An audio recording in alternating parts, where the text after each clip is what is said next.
করে কিন্তু এই পর্যন্ত আসছেন। আমরা যদি দাদা সম্পর্কে বলতে হয়, দাদা ওয়াজ নটে দাদা কিন্তু একদিনে তৈরি হয় নাই, আর ডেলি পাম্পা করে কিন্তু এই প্ল্যাটফর্ম মধ্যে আসেন।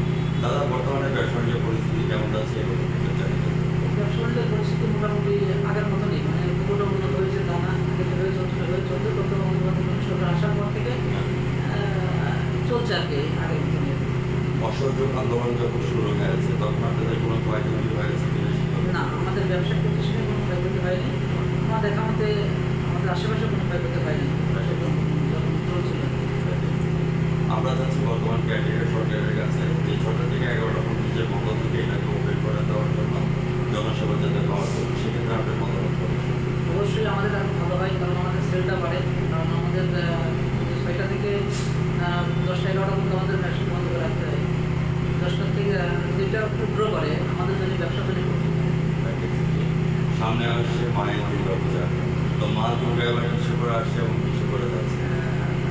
আমি এটা সঠিক এখনো দেখে নাই, করে আসবে এবং দোলাই করে যাবে। এখানে দেখে নাই ধর্ম যার যার সবাই চলেন, আমরা সবাই মিলে হিন্দু বৌদ্ধ খ্রিস্টান সবাই মিলে আমরা দেশকে স্বাধীন করেছি। আমরা সবাই মিলে মায়ের দুর্গাকে আমরা স্বাগত জানাচ্ছি। এই প্রত্যাশা নিয়ে আজ রাত 9:15 আমাদের চ্যানেল 9 এবং জাতীয় প্রতিটা তৈরি কাজ গ্রামীণ প্রতিষ্ঠান থেকে দাদা আমি সাক্ষাৎকার করতে চাইবেন। ভালো থাকেন, সুস্থ থাকেন। এখানে আসার জন্য অসংখ্য ধন্যবাদ। আর অসাম্প্রদায়িক দেশ গঠিত হোক এটা আমরা সবসময় চাই। আর অসাম্প্রদায়িক বাংলাদেশ এটা আমরা চাই। ধন্যবাদ। আজকে রাত্রে 9:15